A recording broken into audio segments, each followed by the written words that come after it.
और अब बात कर लेते हैं बारिश, बाढ़ और तबाही की।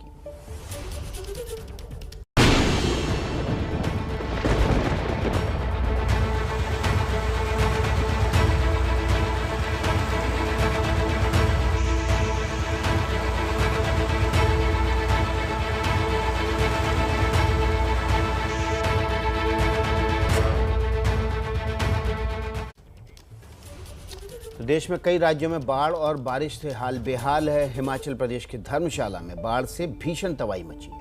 कई घर पानी में समा गए हैं, गाड़ियां बह गईं, लोग दहशत में हैं। सिर्फ मलबा दिख रहा है। बिहार में लोगों की जिंदगी पर बाढ़ ने बुरा असर डाला है। हजारों लोगों को पलायन करना पड़ा है। चंपारण और दरभंगा की ये तस्वीरें बाढ़ से मुश्किल बने हालात को बयां करने के लिए काफी है। सीकर में जमे हुए पानी के बीच एक बस फंस गई। काफी देर बाद बस बाहर आ पाई। ये तस्वीरें बाढ़, बारिश और उससे मची तबाही की हैं। हर राज्य में, चाहे वो पहाड़ी राज्यों या मैदानी, सब जगह बाढ़ ने तबाही मचा दी है। लोगों का जीना मुहाल हो गया है। बाढ़ और बारिश की वजह से जगह जगह सड़कें टूट गई हैं, घरों को नुकसान पहुंचा है और आवाजाही बुरी तरह से प्रभावित हुई है। ये तस्वीरें आप देख रहे हैं अलग अलग इलाकों की। बाढ़ की वजह से बस फंस गई कीचड़ में और पानी में, जिसकी वजह से बस में कई घंटों तक यात्री फंसे रहे। बाद में मुश्किल से इन यात्रियों को बाहर निकाला गया। बाढ़ से बिहार भी बेहाल है। यहाँ पर आप देखिए नदियों, गलियों तक में, सड़कों पर पानी इस तरह से जैसे किसी नदी जैसा हालात हैं। और ये तस्वीर आप देखिए, गाड़ी के भीतर पानी और कीचड़ इस तरह से समा गया। ये धर्मशाला की तस्वीर है। तो पहाड़ी राज्यों में सोमवार को शुरू हुई तबाही लगातार जारी है। मौसम की मार के आगे पहाड़ तक नहीं टिक रहे और पहाड़ों की ये तबाही लोगों के सामने मुश्किलों का पहाड़ खड़ा कर रही है। पहाड़ों पर प्रकृति का अटैक। चट्टानों पर चारों तरफ तबाही के निशान। रास्ते पर मुश्किलों के मलबे के ढेर। पहाड़ों पर खिसकी जिंदगी की जमीन।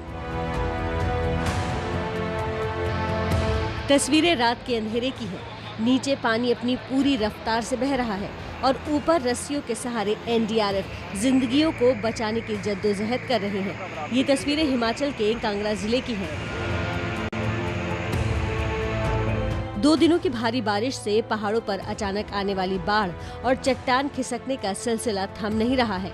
कांगड़ा जिले की बोह घाटी में बारिश के बाद अचानक आई बाढ़ में लोग जब तक संभल पाते तब तक सब कुछ बह गया। मलबे में दबकर 2 महिलाओं समेत 5 लोगों की मौत हो गई है। जैसे ही हमको सूचना मिली, तुरंत प्रशासन के साथ बातचीत करने के बाद प्रशासन रवाना हो गया था रेस्क्यू ऑपरेशन के लिए। और मुझे इस बात का भी संतोष है कि आदरणीय गृह मंत्री अमित शाह जी ने भी तुरंत हमसे संपर्क किया कि क्या मदद करने की ज़रूरत है। तो हमने कहा कि एनडीआरएफ की टीम हमारी मूव होनी चाहिए वहाँ पर, क्योंकि वो थोड़ा रिमोट एरिया काफ़ी, तो वहाँ इस तरह की कठिनाई है। तो तुरंत हमने आदेश दिए और एनडीआरएफ की टीम भी वहाँ पर पहुँची है मौके पर और वो काम कर रही है। भारी बारिश के बाद बाढ़ से चट्टान खिसकने से जगह जगह तबाही के निशान नजर आ रहे हैं। धर्मशाला से लेकर सिरमौर जिले में कई जगह पहाड़ के मलबे ने जिंदगी को पटरी से उतार दिया है। बाढ़ बारिश ने लोगों के आशियाने तबाह कर दिए। चट्टान टूटने से जगह जगह रास्ते भी बंद हो गए हैं। हिमाचल के सोलन से लेकर उत्तराखंड के मसूरी तक गाड़ियों की लंबी लंबी लाइनें देखने को मिल रही हैं। चिंता की बात यह है कि अभी मौसम का ये सितम थमता नजर नहीं आ रहा है। मौसम विभाग के मुताबिक हिमाचल के निचले इलाकों में बाढ़ का खतरा बढ़ गया है। आने वाले समय में आज और कल संभावना है कि ये रेनफॉल एक्टिविटी इस तरह से बनी रहेगी, जिसमें मुख्यतः जो हिमाचल के लोक क्षेत्र है, सिरमौर, सोलन, शिमला, मंडी, हमीरपुर, कांगड़ा, चंबा, इन इलाकों में अगले 36 घंटे में जो है ये बारिश का सिलसिला जारी रहेगा। इसके बाद इसमें कुछ कमी आएगी, लेकिन फिर से 17 तारीख के आसपास मानसून जो है हिमाचल प्रदेश में फिर से सक्रिय होगा। खराब मौसम, भारी बारिश, चट्टान खिसकने और निचले इलाकों में अचानक बाढ़ का खतरा बरकरार है। ऐसे में हमारी अपील है कि पहाड़ी राज्यों में हैं तो सावधान रहें। तो हिमाचल प्रदेश के धर्मशाला में बाढ़ ने भारी तबाही मचाई है। पर्यटकों ने गुलजार रहने वाले पर्यटकों से गुलजार रहने वाले धर्मशाला में सिर्फ मलबा ही मलबा दिख रहा है। बाढ़ तो चली गई, लेकिन पीछे तबाही के निशान बाकी हैं। देखिए धर्मशाला से एबीपी न्यूज संवाददाता सचिन कुमार की रिपोर्ट। हिमाचल प्रदेश के पहाड़ों में सोमवार को भारी बारिश हुई, उसकी वजह से तबाही जो है जगह जगह देखने को मिली है। एक तरफ जहां गांव है शाहपुर के नज़दीक, वहां 5 लोगों की मौत हो गई है और 5 लोग अभी भी मिसिंग हैं। और यहाँ इस वक्त हम खड़े हैं धर्मशाला में। ये भगसू नाग है जगह, मकलोडगंज जो बहुत फेमस टूरिस्ट प्लेस है, टूरिस्ट डेस्टिनेशन है। भगसू नाग में सोमवार को जो सुबह 10:30 बजे जो फ्लैश फ्लड आया था भारी बारिश की वजह से, उसके वीडियोस तमाम लोगों ने देखे। किस तरह से पानी जो है नाले में, जो पहाड़ों से जो पानी आता है, वो जो नाला था उसमें किस तरह से बाढ़ आ गई और कारों को किस तरह से वो पानी अपने साथ जो है बहा के ले गया। तो इस वक्त हम भगसू नाग में ही खड़े हैं। आप देख रहे हैं ये वही जगह है जहां से पानी जो है उसके निशान आप देख सकते हैं। मंजर जो उस दिन रहा होगा, ये एक नाला है साइड में, आप जिसकी आवाज़ भी सुन सकते हैं। और इस नाले में बेसिकली ये नाला जो है ये पहाड़ों से जो पानी आता है, जो नेचुरल सोर्सेज होते हैं पानी के पहाड़ों में, उस पानी को ये ड्रेनेज के लिए है, नेचुरल ड्रेनेज है ये। पर सोमवार को जो मंजर हमने देखा कि बारिश के बाद जो है यहाँ फ्लड आया और ये सारी दुकानें हम आपको दिखा रहे हैं। ये सारी दुकानें, इन दुकानों में जो है पानी जो है घुस गया था सारी दुकानों में। तो आप इमेजिन कर सकते हैं, अंदाज़ा लगा सकते हैं कि किस तरीके की तबाही उस दिन हुई है, किस तरीके का मंजर स्थानीय लोगों ने उस दिन देखा होगा। आपको बता दें कि ये जो जगह है भगसू नाग, ये एक फेमस टूरिस्ट डेस्टिनेशन है, मकलोडगंज के बिल्कुल साथ है ये धर्मशाला में। तो यहाँ स्थानीय लोगों से भी हम बात करने की कोशिश करेंगे कि उस दिन जो सोमवार को हुआ। जी, आपका क्या नाम है सर? कमलेश नेहरिया है, मैं भगसू नगर स्थायी निवासी हूँ। और जो सोमवार को हमने अपनी आंखों से देखा सुबह सुबह, जब मैं 7:30 बजे यहाँ पे आया था तो उतना बारिश नहीं, पर 8 बजे के बाद बारिश तेज़ हो गई। और जो पानी आने के कारण जो लोगों ने नाले में पुलिया बनाई है वो कंजस्टेड हो गई है ज़्यादा, और उसी के कारण ये पानी आया है यहाँ से ज़्यादा। सोमवार को जो आपने देखा, क्या देखा आप थोड़ा सा बताएंगे? किस तरीके का मंजर था? मंजर क्या कि बारिश तगड़ी होने के बाद कि जो नाला ब्लॉक हो गया था, वो पानी नाला का वो इस तरफ आ गया और ये सारा एक लेवल एक ही हो गया ये। और एक लेवल होने में दुकानों में इतना पानी भर गया कि कुछ कह नहीं सकते। जो फ्लड आया, जो नुकसान यहाँ लोगों को झेलना पड़ा है और भारी तबाही यहाँ हुई है, तो फिलहाल यहाँ लोग जो हैं अब ज़िंदगी को नॉर्मल पटरी पे लाने की कोशिश कर रहे हैं, दुकानें साफ़ कर रहे हैं, अपनी जो मलबा दुकानों में भरा है उसको हटाने की कोशिश कर रहे हैं। पर जो तबाही के जो निशान हैं वो फ़िलहाल अभी यहाँ देखे जा सकते हैं। कैमरा पर्सन संदीप कालरा के साथ सचिन कुमार, एबीपी न्यूज़ धर्मशाला। तो धर्मशाला में जो वीडियो था जो वायरल हुआ और आपने देखा था सबसे पहले एबीपी न्यूज़ पर, उसके पीछे जो वजह थी वो थी मनुष्य का वहाँ पर बेतरतीब निर्माण। लेकिन अभी भी 18 तारीख तक वहाँ पर ज़बरदस्त बारिश की आशंका है। सचिन हमारे साथ ग्राउंड जीरो से धर्मशाला से जुड़े हुए हैं। सचिन, अब बड़ा सवाल ये है कि जिस नाले की वजह से कंजेस्टेड हुआ ड्रेनेज, वाटर ड्रेनेज, क्या इस तबाही के बाद प्रशासन ने वहाँ कुछ सीख ली? क्या उसको चौड़ा करने या खोलने की कोशिश की जा रही? जी विकास, मैं अभी भगसू नाग में ही खड़ा हूँ और स्थानीय लोग अब जो उस दिन की तबाही है उसके बाद जो है अपनी ज़िंदगी को पटरी पे लाने की कोशिश कर रहे हैं। उसके बाद जो लोगों की मुश्किलें हैं, लोगों को पीने का पानी नहीं है, पीने के पानी के जो कनेक्शंस हैं वो टूट चुके हैं, लोगों के घरों में बिजली नहीं है। मैं आपको यहाँ कुछ विजुअल्स भी दिखाना चाहूँगा डिस्ट्रक्शन के। आप देख सकते हैं ये नाला है, ये नाला जो है नेचुरल कोर्स है पानी का, जहाँ से पहाड़ों से पानी आता है। पर इसमें जो इलीगल कंस्ट्रक्शन है, स्थानीय लोग हमें बता रहे हैं, इलीगल कंस्ट्रक्शन खास करके जो पुलिया ऊपर बनी है उसकी वजह से ये नाला जो है ये ब्लॉक हो गया, इसकी जो कैपेसिटी है वो कम होगी और उसकी वजह से जो पानी जो है ये सारा पानी नाले में से बाहर निकल के जो है वो दुकानों की तरफ जो है चला गया। सारी दुकानें जो हैं मलबे से भर गई हैं। आप देख सकते हैं यहाँ बड़े बड़े पत्थर भी हैं। आप कंस्ट्रक्शन एक्टिविटी आप देख सकते हैं कि कंस्ट्रक्शन किस तरह से नाले के ऊपर हुई है। और दूसरी तरफ आपको लोगों की ज़िंदगी की जो जद्दोजहद है वो आपको बता दें कि लोग, अब स्थानीय लोग यहाँ ये पानी की जो पाइप्स हैं उनको रिपेयर करने की कोशिश कर रहे हैं, क्योंकि प्रशासन यहाँ अभी तक नदारद है, लोगों को पानी नहीं मिल रहा है पीने का। तो लोग यहाँ अब पीने के पानी की जो पाइप्स हैं उनको रिपेयर करने की कोशिश कर रहे हैं। नौजवान खुद यहाँ रिपेयर करने के लिए लगे हुए हैं। इसी तरह से बिजली की दिक्कत भी यहाँ है, लाइट नहीं है लोगों को, और लोग बेशक कोशिश कर रहे हैं, पर लोगों का रंज यही है कि इस सारे फ्लैश फ्लड की जो वजह है वो इलीगल कंस्ट्रक्शन है, जिसकी वजह से जो नेचुरल फ्लो है पानी का वो रुक गया, उसमें ऑब्स्ट्रक्शन हो गया, और जिसकी वजह से ये पानी जो है नाले से बाहर आ गया। लोग कहीं ना कहीं इसके लिए प्रशासन को जिम्मेदार ठहरा रहे हैं। हालांकि अभी तक भी जब हम यहाँ आए हैं, आज अभी सुबह से प्रशासन का कोई अधिकारी यहाँ दिखा नहीं है। सड़क जो है यहाँ टूट चुकी है, लोग अपने घरों से व्हीकल्स नहीं निकाल सकते हैं अगर उन्होंने यहाँ से कहीं जाना हो। आप देख सकते हैं सड़क की ये हालत, आप देख सकते हैं इस सड़क पे व्हीकल्स नहीं चल सकते हैं।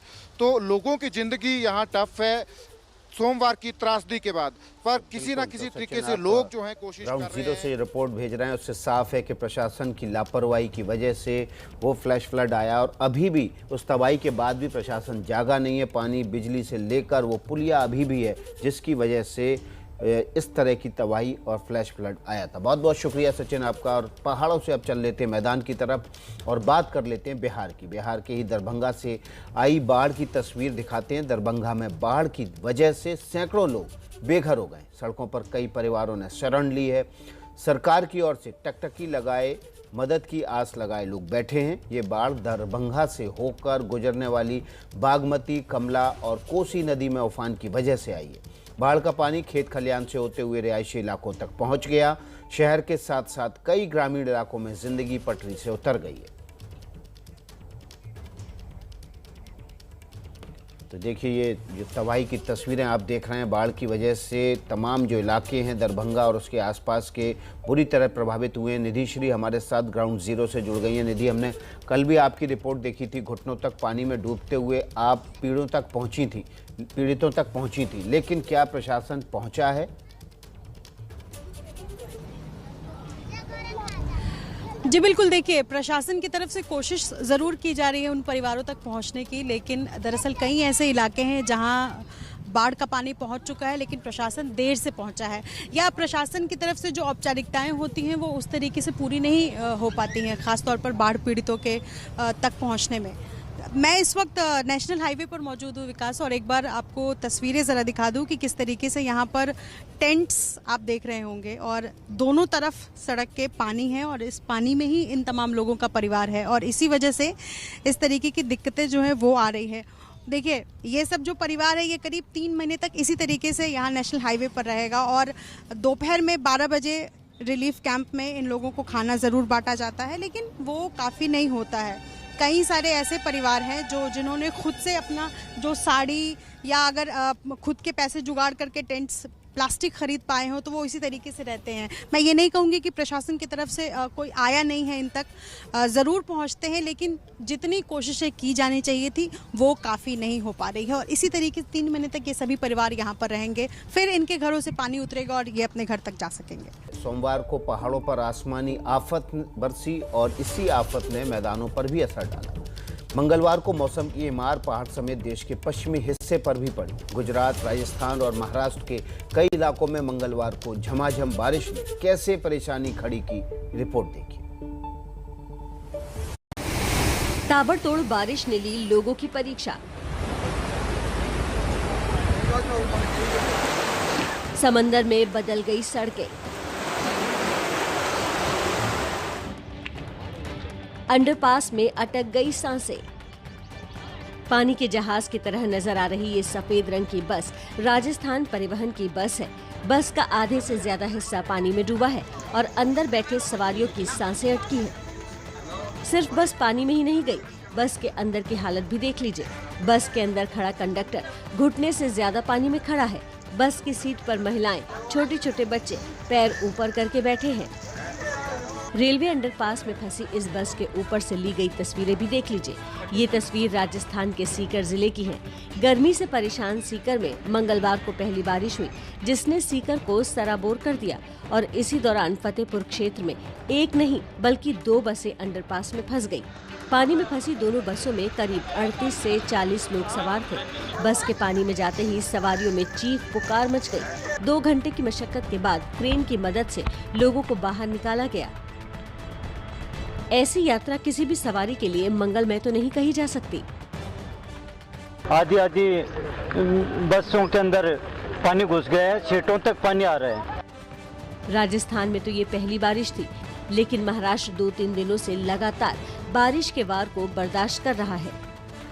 तस्वीरों में देखिए कैसे कैसे पानी उफन रहा है। पानी पुल के ऊपर से बह रहा है और उसी पुल से एक बस भी गुजर रही है। हर पल हादसे की आशंका से दिल की धड़कनें तेज हो रही हैं। तेज धार के बीच बस धीरे धीरे पुल से गुजर जाती है। ये तस्वीरें महाराष्ट्र के रायगढ़ जिले की हैं। पश्चिमी राज्यों में प्रकृति के प्रहार की ये एक और तस्वीर है। सड़क के बीच से पानी की धार गोली की रफ्तार से बह रही है और इसी धार में सफेद रंग की कार और उससे कुछ दूरी पर एक टेम्पो बेबस नजर आ रही है। ये तस्वीरें गुजरात के कच्छ की हैं। मंगलवार को गुजरात के कच्छ और सौराष्ट्र समेत कई इलाकों में जोरदार बारिश के बाद चारों तरफ ऐसी ही तस्वीरें देखने को मिली। गिर सोमनाथ जिले के वैरावल में सबसे ज्यादा करीब 6.5 इंच बारिश दर्ज की गई।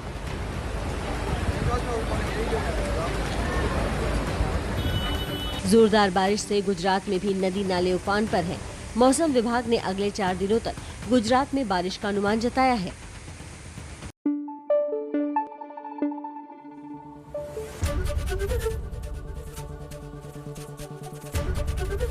एबीपी न्यूज आपको रखे आगे।